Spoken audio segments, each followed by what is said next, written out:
क्यों है कि दुनियादारी की जितनी भी चीज़ें वस्तुएं हैं ये इंसान को मिलती हैं, अच्छी लगती हैं।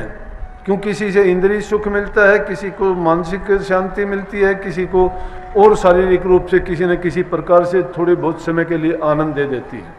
आप सभी को राधा स्वामी।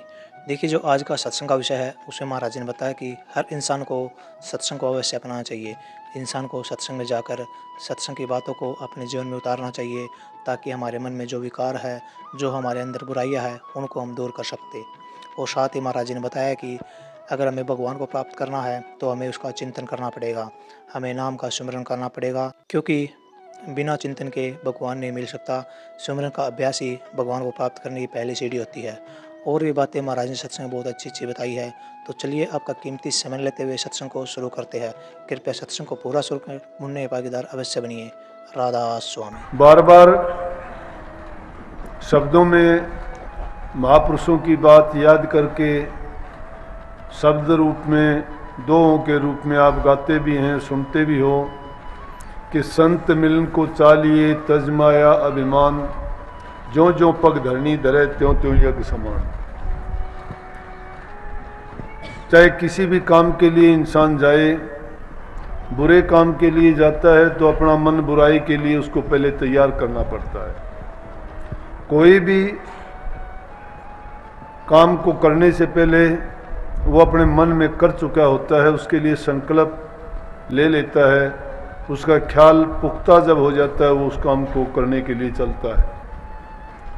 तो बुरा काम करने के लिए चलता है तो जिस समय से सोचता है उसी समय से बुराई उसके दिल में घर करना शुरू कर देती है।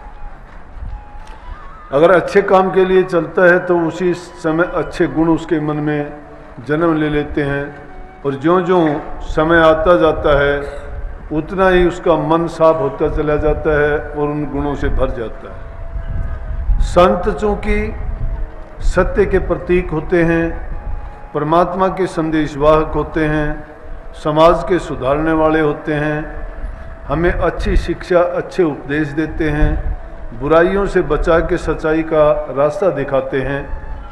जब उनके बारे में हमें कोई ख्याल भी आता है, जब कोई विचार आता है या उनका नाम भी जब लिया जाता है, तो हमारे विचार यही हो जाते हैं कि किसी महापुरुष की बात सुनने के लिए जाते हैं तो उनके दूषित विचार निकलने शुरू हो जाते हैं और अच्छाई मन में घर करना शुरू कर देती है।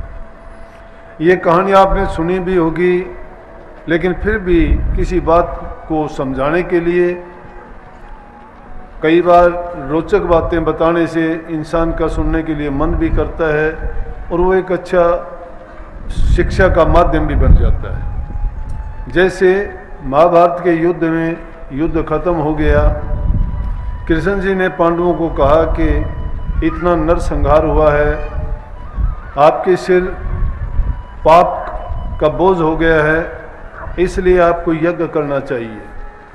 हवन किया गया, यज्ञ किया, लेकिन यज्ञ करते हुए उनको ये कहा कि आपका यज्ञ पूरा नहीं हुआ। वो कहने लगे क्या कमी रही कि यज्ञ पूरा नहीं हुआ? तो कृष्ण जी ने बताया कि जब तक कोई महात्मा इस सत्संग में, इसमें यज्ञ में आके आहुति नहीं डालेगा तो समझो कि आपका यज्ञ पूरा नहीं हुआ। तो उन्होंने, एक महात्मा रहते थे, उनको बुलाने के लिए अर्जुन को भेजा, नहीं आए।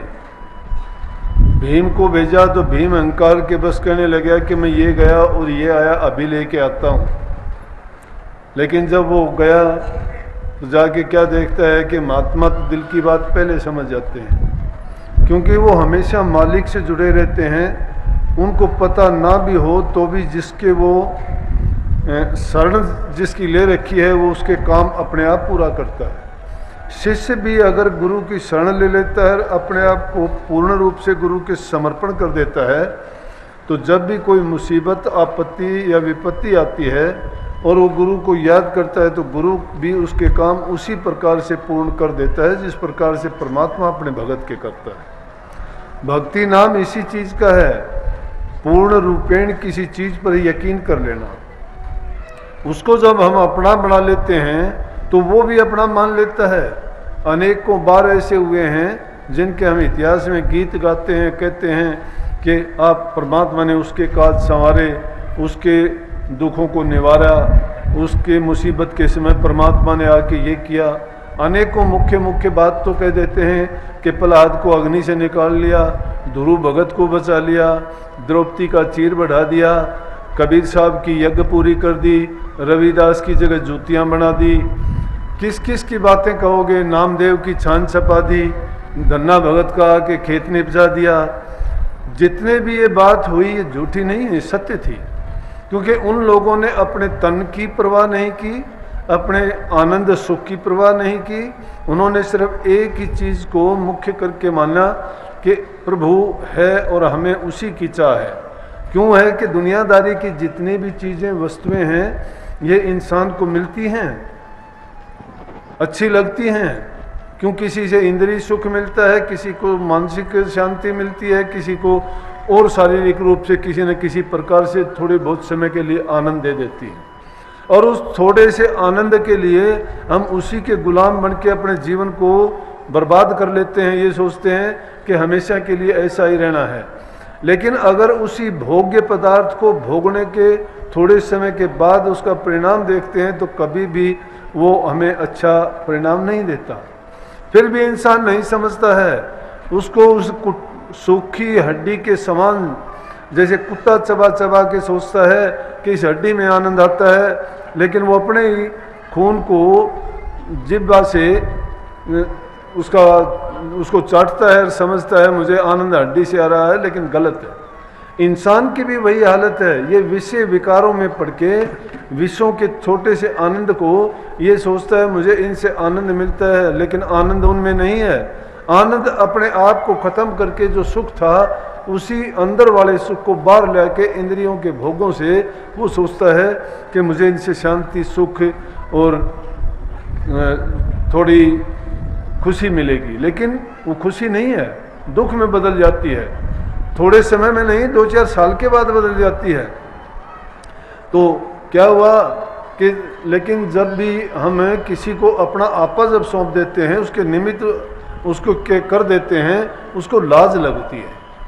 वो अपनी लाज को निभाने के लिए उसके काम पूरे करते हैं, लेकिन जब तक हम उनको अपना आपा सौंप देते हैं तो वो हमें संभालते हैं। जब हम अपनी बुद्धि चतुराई, ये अभी वाणी में भी आए थे ना कि यहाँ सत्संग में इन चीज़ों में चतुराई, बुद्धि, चालाकी ये चीज़ें काम नहीं करती। अरे ये चीज़ें जो करते हो ये तो बाहर की चीज़ है, परंतु परमात्मा तो सबके मन की जानता है। हमारे सोचने से पहले सोच लेता है कि ये क्या करना चाहता है। हमारे काम में किसी प्रकार की वो दखल नहीं देता, वो एक अलग बात है, क्योंकि हमें आज़ादी दी गई है। जब हमारे काम में दखल नहीं देता है तो वो हमें सुख दुख भी नहीं देता है, क्योंकि कहता है कि जैसा किया है वैसा अपना कर्म का फल अपने आप मिलेगा तुझे। तो ना तो वो किसी भी प्रकार से दोषी है और ना ही किसी को दुख सुख देने वाला है। कर्म इंसान खुद करता है, खुद करके उसका परिणाम खुद भोगता है। तो क्या किया कि वहाँ भी यही बात हुई। भीमसेन को अपनी शरीर पर, अपनी ताकत पर, अपने बल पर भरोसा था और अभिमान भी था। कहने लगा कि महात्मा क्या नहीं आएगा, मैं ये गया और उसको अगर नहीं आएगा तो मैं वैसे ताकत से उठा के ले आऊँगा। अब महात्मा उसके बारे में पहले ही समझ गए कि भीमसेन अपने बल के अभिमान में आ रहा है। संतों के पास जो दीनता, गरीबी, अधीनता करके जाता है वही इंसान जीतता है और वही सब कुछ लेके आता है। लेकिन जो अकड़, धौंस, बल दिखाता है उसको कुछ नहीं मिलता। अपना अभिमान में तो बड़े बड़े मारे गए, अभिमान करने वाले को कभी कुछ मिला ही नहीं। जिन्होंने अभिमान किया उनके इतिहास भरे पड़े हैं। कही है कि काना मान करे ना मूर्ख, आखिर सब जार चले, छोड़ छाड़ के गए सभी साधु संत पुकार चले, नाम जिन्होदा जब्दी खलकत राम कृष्ण अवतार चले, अर्जुन दे अज बाण ना दिस दे भीमकार बलकार चले, आए खाली टुर गए काली झूठी कर तकरार चले, मोया न जो कर्ण जीव दे ओ भी प्यारे यार चले, नवज हकीमा दे हथ रह गई प्यारे छड़ प्यार चले, एक पल देण बिछोआ नाही वो भी प्यारे यार चले। जो एक पल भी छोड़ना नहीं चाहते थे वो भी उसको छोड़ के चले जाते हैं। तो हमारी क्या ताकत है? लेकिन मूर्खता है, हम अपने बल से, बुद्धि से, मन से, ख्यालात से ये सोचते हैं मैं ये करूँगा, मैं वो करूँगा। लेकिन करना कराना क्या होता है? जो करने वाला है वो परमात्मा करता है। लेकिन कर्म हम जो करते हैं उसको अच्छे कर्म अगर करेंगे तो परिणाम अच्छा ही मिलेगा। इसलिए महापुरुषों की संगति में जाके हमें इस बात का ज्ञान होता है कि हमें कौन सा काम करने से अच्छा फल मिलेगा, कौन सा काम करने से उसका नतीजा अच्छा नहीं मिलता है। इसीलिए कहें ना कि संत मिलन को चाहिए, कि उसमें अगर हम मान अभिमान त्याग के जाते हैं संतों के पास तो हमें सब कुछ मिलता है। तो भीमसेन ने जब ऐसी बात सोची, महात्मा के पास पहुंचे, कहने लगे जी चलो, आपको द्रौपदी जी ने बुलाया है और जब तक आप नहीं चलोगे यज्ञ पूरा नहीं होगा। बोले कि भाई मैं अभी स्नान करके आया और चिंता ना कर, 2 माला फिर लेता हूँ, उसके बाद चलते हैं। और आप जब आए हो तो क्या ये मेरी क्या ताकत, नहीं चलूँगा? आप तो वैसे भी ताकतवर हो, नहीं चलूँगा तो मुझे उठा के ले जाएगा। भीमसेन फिर भी अकड़ में रहा कि हाँ बिल्कुल महात्मा ने सही जान लिया। कि क्यों नहीं जान लेगा, तेरा इतना मजबूत शरीर है, इसको पता है। फिर कहने लगे, नहा धो के आए, आके कहने लगे खूंटी पे माला टंगी है, वो माला पकड़ा दे, मैं 2-4 फटाफट फेर लेता हूँ और फिर चलते हैं। और भीमसेन माला लेने के लिए खूंटी से माला नहीं उतरी उसकी। वो देखता है माला नहीं उतरी, शर्मिंदा होके देखा महात्मा देख तो नहीं रहे हैं, और उसको छोड़ के आके कहने लगे, महात्मा जी कोई बात नहीं, 2-4 मिनट लग जाएंगे, मैं चलता हूँ, आप आ जाना। बोले कि बस। जाके कहने लगा कि द्रौपदी जी ये बात हुई। नहीं, बोले कि वो तो अब आए नहीं। बोले कि ये हो नहीं सकता, क्यों नहीं आए? कि मुझे नहीं पता, कि तूने कोई ना कोई जरूर अभिमान की बात की है। क्योंकि वो फिर भी महात्माओं की, महापुरुषों की बात को जानती थी। कृष्ण जी का संग करने के कारण उसको ज्ञान था इस चीज़ का। कहने लगी कि ये तो हो नहीं सकता। क्या किया उसने? बोले कि अच्छा मैं खुद ही जाती हूँ। पैरों में जूते नहीं पहने, नंगे पैर महात्मा के पास जाके पहुँचती है और हाथ जोड़ के दूर से दंडोत प्रणाम करके कहती है, महात्मा जी ने समझ लिया कि जब इतनी दीनता है, जब इंसान दंडोत का मतलब होता है साष्टांग दंडवत प्रणाम, अपने 8 अंगों से उस प्रणाम करने का मतलब होता है कि अपने आप को मैंने समर्पण ही कर दिया है, उससे आगे कहने की भी जरूरत नहीं होती। कई आदमी तो क्या करते हैं, झुकते भी हैं तो एक हाथ से बंदगी करते, एक हाथ से बंदगी करना अच्छा नहीं होता। आदमी जब बंदगी करता है तो वो किसी को झुकता है, वो आदमी दूसरे को नहीं, अपने आप को झुकता है।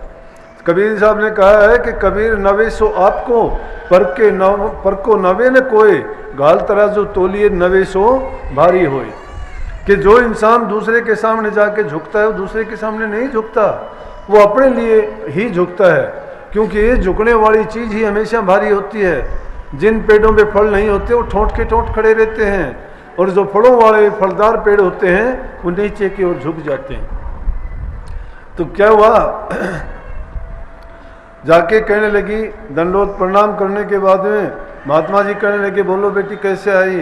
कि महात्मा जी यज्ञ था और वो हम भूल गए कि आपको पहले आमंत्रित नहीं कर पाए, आप हमारे यज्ञ में चलो। तो सुपच जी कहने लगे कि हाँ अभी चलता हूँ। बोला लेकिन एक बात करनी पड़ेगी, मैं चलूँगा जब। वो द्रौपदी के ज्ञान की परीक्षा ही थी। वो जमाना था महात्मा लोग परीक्षा कर लेते थे शिष्यों की जानने के लिए, लेकिन आज के ज़माने में अगर शिष्य की परीक्षा की जाए तो फेल होते हैं। क्यों होते हैं? कि पहले वाली कोई भी चीज़ पर कसौटी पर कोई खरा नहीं उतर सकता। इसलिए इस युग में वो चीज़ ना तो पहले जो गुरु होने चाहिए उस गुरु वाले भाव से ना तो गुरु काम करते हैं, ना शिष्य वाले भाव से शिष्य काम करते हैं। उन्होंने द्रौपदी से कहा कि ऐसा कर भाई, अगर चलना है तो मैं तो 100 यज्ञों का फल लूँगा, अगर 100 यज्ञों का फल मुझे देगी तो मैं तेरे घर चलूँगा। कहने लगी जी कोई बात नहीं, मेरे पास तो हजारों फल हैं। बोला कि जितने आप चाहो उतने ले लो। बोला कि वो कैसे? बोला कि जी आप जैसे महापुरुषों के मुख से सुना है कि संत मिलन को चाहिए तजमाया अभिमान, कि मैं अब रानी बन के नहीं आई यहाँ पे, मैं दासी बन के आई हूँ, सेविका बन के आई हूँ, मैं तो एक भिक्षुक बन के आई हूँ आपके सामने, और आपसे भीख मांगती हूँ कि आप हमारे वहाँ यज्ञ में चल के वहाँ अपने चरण डालें, पवित्र करें अपनी दृष्टि से और सबको आशीर्वाद दें, तो ही हमारा यज्ञ सफल होगा। और कहने लगी कि एक इतने मैं नंगे पैरों चल के आई हूँ, जब एक एक कदम संत मिलने के लिए चलते हैं और रखते हैं तो उसको हजारों यज्ञों का फल मिलता है। जितने आपको यज्ञों का फल चाहिए वो तो आप काट लो और बाकी का छोड़ दो, लेकिन मेरे साथ चलो। महात्मा जी को बोलने की गुंजाइश नहीं रही, उनके साथ चल दिए। इसलिए अब आप किसी सत्संग के लिए जब आते हो तो ये सोचो कि क्या पता क्या घटना होनी थी, किस तकलीफ से परेशानी से आप बच गए हो, क्योंकि वक्त जगह और ऐसी चीज़ें कई होती हैं कि वो इकट्ठा होने पे कोई ना कोई बात होती है। लेकिन जब किसी शुभ काम के लिए निकल जाते हो तो उस बुरे वक्त से और बुरी बात से बचने का अवसर मिल जाता है, क्योंकि संतों के दर्शन से आई टले बला, जो दुख सोड़ी मैं वो कांटे में टल जा। संतों के दर्शन के लिए अगर जाते हो, शुभ काम के लिए जाते हो, और शुभ काम के लिए जब जाते हो तो आपके कोटि पाप कर्म कट जाते हैं। तीर्थों पर जाने से पाप धुल जाते हैं, महापुरुषों के सामने झुकने से पाप धुल जाते हैं। तो प्रभु का नाम जहाँ लिया जाता है, उसी का गुणगान किया जाता है और उसी की महिमा जहाँ गाई जाती है, तो उनके उस ज्ञान गंगा में स्नान करने से इंसान के कई जन्मों के पाप कर्म कट जाते हैं। तो जब भी आप अवसर मिले आदमी को तो सत्संग में जरूर जाना चाहिए, क्योंकि सत्संग में नाम की महिमा और सत्संग का गुणगान जो किया जाता है वो हमारे अंतःकरण को पवित्र कर देता है। अगर सत्संग से हम वंचित रह जाते हैं और काफ़ी दिन तक सत्संग में नहीं पहुंच पाते हैं, दर्शन करने का मौका नहीं मिलता है, तो समझो कि हमारे मन पर धूड़ी जिस प्रकार से 12 वस्तुओं पे जम के उनको मैला कर देती है, उसी प्रकार से हमारे हृदय में भी हमारे कर्म की और दूसरी जो मल वक्षेप हैं उनके आने के कारण हमारी बुद्धि पर भी इसी प्रकार से परत चढ़ जाती हैं। लेकिन सत्संग के सुनने से, संतों के दर्शन के करने से वो जो मलवक्षेप आवरण के पर्दे हैं वो सब के सब उतरते चले जाते हैं। हमारा मन पवित्र रहता है, जिसके कारण उसमें बुराइयां प्रवेश नहीं कर पाती और सद्गुण ही उसमें बनते रहते हैं। और ज्यों-ज्यों हमारे हृदय में अच्छे गुण आएंगे तो उसमें से बुराइयां निकलती चली जाएंगी और हमारा मन हमेशा कोई ना कोई अच्छा शुभ कर्म करने के लिए ही हमें प्रेरित करता है।